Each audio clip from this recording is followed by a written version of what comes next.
Good morning, everybody. Good morning from Michigan. I'm still up in Michigan. Had a great time teaching up here for the last 2 days, or 3 days, excuse me. So I taught Saturday, Sunday, and then we did a makeup day on Monday for because of the weather and so forth. About people have a hard time to uh, getting down on Saturday because the weather and the roads were just icky. Had a super time, great workshops. Dogs were doing awesome. Dogs have become so much stronger since the last time I was here. It is very apparent that a lot of the teams have continued to pair, and they also have learned to have a little more faith in the dog's capabilities. And this weekend we pushed the envelope and we did some converging, we did some deep inaccessibles, or did some inaccessible type stuff, mainly showing people how to keep the dog's driving the source and the value of the dog driving the source. Basically, Search Monster Plus is what I did. And then on Monday, we kind of did a modified version of that um, because several dogs have been there for 2 or 3 days at this point. So we kind of tweaked it a little bit and we really pushed the envelope, and it was a great time.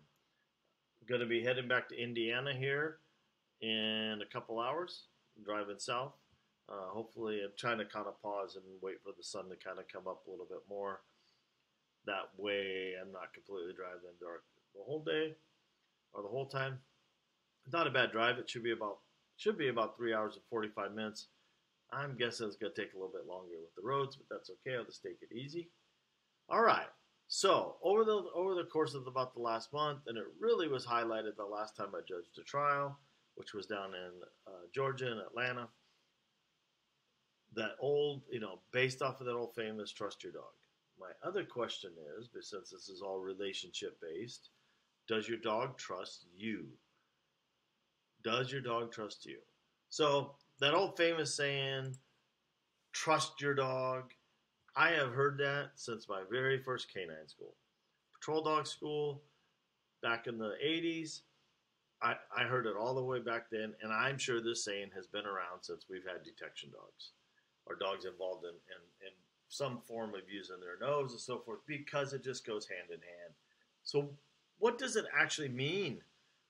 What does it mean? Where did it come from? What's the basis of this? Well, it is about relationship, us trusting our dog and us believing our dog and understanding what the communication the dog is providing. That's where it comes from.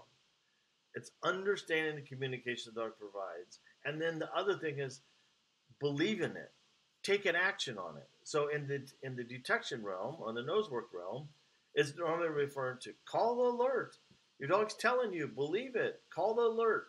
That whole, trust your dog, trust your dog. Well, what are we trusting?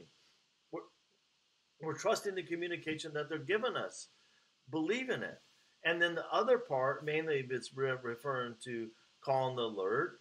But the other part is when the room is finished. When the dog has cleared the room, do you have the confidence? Do you understand the communication? Do you believe them enough to call finish and move on? So it is. I have seen it on T-shirts. I've seen it on hats. I've seen it on bumper stickers.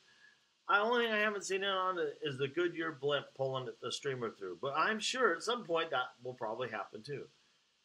It is relationship based. It is the heart of the relationship. Remember, packed animals. If we were another dog and hunting with our dog, it would be like we're a pack. We're a team. We got to believe in them. Okay.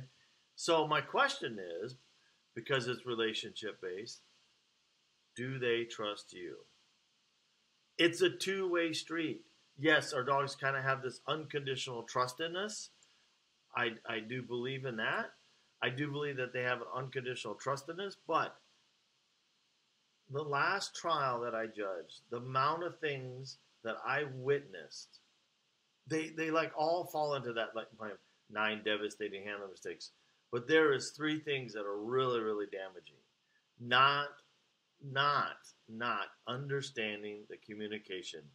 The 3 things, and I'll talk a little bit more about them in a second, but there's many things. It's complex, but in a turn, it's simple. And what I mean by that is, it is so simple. If we have confidence and we believe in the dog and we take action from that, it's very simple. But what makes it complex is us how the breaking down of the trust. And there's a lot of things that start breaking down that trust. Second guessing the dog. In some cases, third, fourth, and fifth questioning the dog, right? These are things that just deteriorate, that break down that relationship.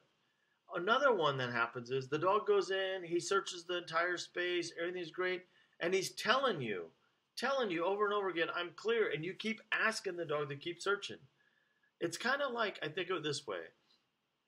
You do a project for your boss, you put your heart and soul into all this, you really, really, do a really good job, what you think is a really good job at putting this project together, you've thought everything through, you really have paid attention to the detail, anything like that. You submit the project to your boss, and then he starts calling you, asking you, well, why did you do that? Why was this way? Why was that way? Blah, blah, blah, blah, blah, etc. That almost probably frustrates you as an employee. And also then probably makes you mad at your boss, right? So that is kind of how I look at it in this way about us not believing the communication. It's like we're questioning them. We keep asking them to search, but they've already cleared the room. Or, this is the one that I saw so many times at the trial, so many times at the last trial I judged, asking for alert behavior again. The dog's going to give you something. 100%. It takes a whole thing that was instinctual, turns it into behavior driven. Odor's not really involved anymore, and now it just becomes this operant task. And you have to remember the main difference between operant and instinctual. Operant behaviors are voluntary for the dog. Instinctual behaviors or classical behaviors are involuntary. They're not voluntary for the dog. They don't have any control of them. But then when we start second questioning the dog, we switch the dog into this operant mindset, and then they really just want to please us. And it opens up the door for all sorts of pitfalls, extinction bursts, extinction bubbles, all this, whatever you want to call it. But it becomes then behavior driven. And then the dog is second guessing himself. It just destroys your relationship. Oh, and then the last one that really drives me. Show me, show me, show me. They're going to give you something. They're going to show you something. You're asking them for that. They're going to show you something because then it really is behavior driven. So, those are things that start breaking down the trust. And it's like, I don't know, be like if you had a cheating husband or a cheating wife or a nephew that continuously has all these stories that just don't line up. You just don't start believing anything they do. And that breaks down the whole relationship. The sport was designed about building a relationship with your dog. Letting your dog be a dog and you stepping into their realm for a little bit versus them being in our realm. So please, please, please, please think about these things. Think about these things. All right. Okay, so I kind of got passionate there. But these are things that like second guessing your dog. Ask them to continue the search after they've already done it. When they keep asking the search, they're like, oh, well, I guess dad or mom really know what's going on. I better keep doing this. And they start second guessing themselves. All right. Now, how do we maintain that relationship? What do we keep doing? Well, number one, how do we keep the trust? Number one, it starts in the training process. You need to know where the hides are.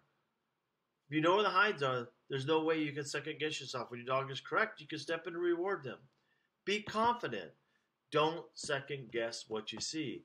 And then the other thing is, when they are correct, make the reward and praise mean something. Have some passion behind this. Become, don't just. I watched this in a trial a couple times, and I talked about this in the 9 devastating handling mistakes. But I see dogs work. They source, and then the handler rewards them almost as like it's an inconvenience, right? Throws the treat at them. All right, find another. Right? Okay. Slow down. Take some deep breaths. This all starts in your training program. Really start paying attention to change of behavior so you can understand the communication. know where the hides are so you can see the change of behavior and make relation to that, what that means to source. Watch some video footage over and over your training. Write down the behaviors. Don't second guess what you see. You start second guessing yourself, it just makes things a mess and opens up the door for all sorts of mistrust and misunderstanding. Please, please, please, I don't know how to emphasize this. Be confident. It would be better to be wrong and confident than to just keep going, because you're going to get a no one way or another. Let's just not second guess it in that process. Or if you're, I should say, if you were wrong, you're going to get a no one way or another. At least be confident in the way you're doing it, right? So I really, really, really hope that people think about this, the trust being a relationship both ways. Do we trust them? And do they trust us? When they stop trusting us, we've lost everything, right? So think about it. Enjoy yourself. Let your dog be a dog. Hopefully you get plenty of training time to have some fun and let your dog experience their normal instinctual behaviors. And I really want to thank everybody. If you have questions, reach out, ask them. Let's get some dialogue going. Let's talk about it. And please, please, please, don't give them a reason not to trust us.